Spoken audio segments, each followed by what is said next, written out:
bu Oğuz'un da havasını bilmək olmur. Gah yağış yağır, gah duman olur, gah gün çıxır. Allah'ın təbiətinə qurban olum. Bütün 4 fəsil hamısı hər gün burada var. Buyur. Oya, Şəmi. Oya, gəl çıx da, necə çatdı sən? Çatdırdım özümü. Ne dersen Şoşu? Sağ ol, yaxşı olun. Şoşu. Hə. Sen bana konkret dinle. Hə. Təzəgülün o intimli şəkillərini Bəli. internette yayan o ədlaf, o şərəfsiz kimdir? Şəmi, o şərəfsizin adı Bəbirdir. Aha, 5 gün Bəbir. olar ki, Oğuz şəhərindəki villasında gəlib dincəlir. Tık tık tık tık tık stop Bəbir. Şoşu mən öz aksda yoxlamışam axı onun Bəbir adında heç bir əri olmayıb. Bunlar Zaksda qeydiyyatdan keçməyibdi. Aha. Bunlar elə 40 günlük nikahla bir yerdə evləniblər. Sonra qız qayıdıb ki, gədə narkomandır, gədə də qayıdıb ki, qız da uzatdı, boşanmışlar. Günde bir şey iştirəm mən bu Təzəgüldən. Axırda ürəyim partlayıb öləcək ya. Bu nə də? İşte sən o Təzəgülü sevəndən sənin gözlərin kör olub, qulaqların kar olub. Ay kişi, sana 100 dəfə dedim ki, nə görmüsən bu Təzəgüldə? Ona yaxından baxanda ay kişi, qoz ləpəsinə oxşuyur. Şoşu, Nə də? xahiş edirəm. Şoşu, xahiş etdim axı səndən. Bizim aramızda bu söhbətlər olub, bu söhbətlərin üstünə xətt çəkmişik. Deyəsən sən bizim keçmiş günlərimizi yaddan çıxartmısan. Yaxşı idi, əlim ayağım bütün gün suyun içində moykada moyşik işləyirdim. İndi amma öz moykalarım var, öz işçilərim var. Hər gün gəlirdisən ki, Şəmi, 100 ver. Bu Təzəgül olmasa bu yüzlüklər hardandır? Ay Şoşu, bir fikirləş də bir məntiqin olsun da. Deyək ki də Şəmi, hər dəfə təpəmə vurursan sən də, xalam oğlusan da, indi borca işləmişəm də, pulum olanda qaytaracam. Nəysə, eşit məni, eşit. Diqqətlə eşit. Əlindəkin qoy yerəm. Diqqətlə mənə qulaq as. Mən həmin o Bəbirdir, kimdir, ağzımı açdıracaq. Onun başına 10.000 pul qoyuram. Yəni bir paşka. Bir paşka pul qoyuram. Onun ölüsünü, dirisini kim tapsa bir paşka onundur. Yaxşı? Mən indi uşaqlara zəng edəcəm, hamısını yığacam, Aha. əməliyyatı həyata keçirdik. Gör nə deyirəm. Sən sürürsən yolun sağından, mən sürürəm yolun solundan. Çünki Bəbir şəhərdədir, gözə çatmır. Ay sağ ol, danışdıq. Ayşəm, üstündə pul varsa, mənə 100 manat keçənə. Valla üzüm gəl verir, sanıram deyəm. Məni...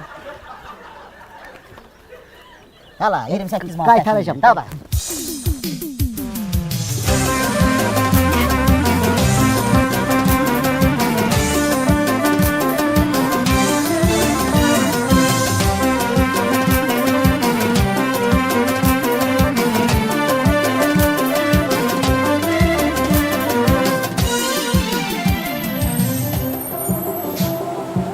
Sağ olun, sağ olun.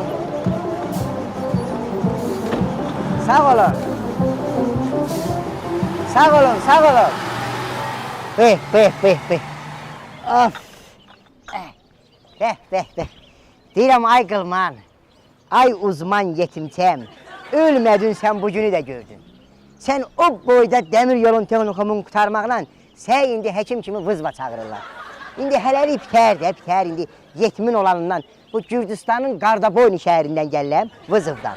Gün o gün olsun uzmanım, sən səsin Kalyaskadan gəlsin. Hələ bu Kalyaska idi, yoxsa Alyaska idi. Mən bu Amerikan kətlərini qarışdırıram deyə. Eybi yox. Əsas o da gəldim, çatdım Oğuz şəhərinə. Mənim doğulduğum doğma torpaq.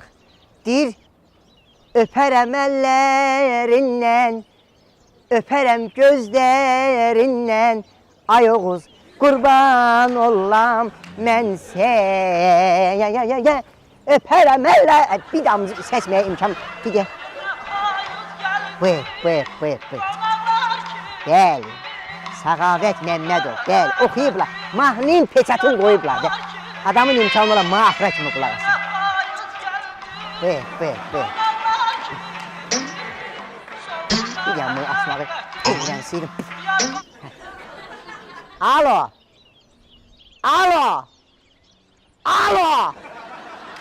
Bəli, şoşi mənəm uzman, qılman, hoca, əcnəbi, topbaşıdır. Bəli, buyurun. Gəl. Oğuzda. Gəl. Öpürəm. Şoşi, sən başıma dönüm. Sən adboy ver də, məndə həmişə kimi no işləmirim. Mən bu noya basan kimi nə 10 manatlıq MMK radar gəlir evə. Yox, mənim maşınım var, mənə radar gəlsin. 130-la Ələt yolunda evakuatorun üstündə radara düşmüşəm. Özüm verim nə onu. Yaxşı, nə olar, özüm eləyərəm, özüm. Gələ. 4 dəyə radar gəldi, Sabirabad yolunda 150 ilə düşdüm gəl radara. Mənim maşınım var, radara düşəyəm. Buyur. Əsas odur ki, Ey yok, Oğuz diyem. Dir, Oğuz dedim, yüreğimden yanar odlar açıl.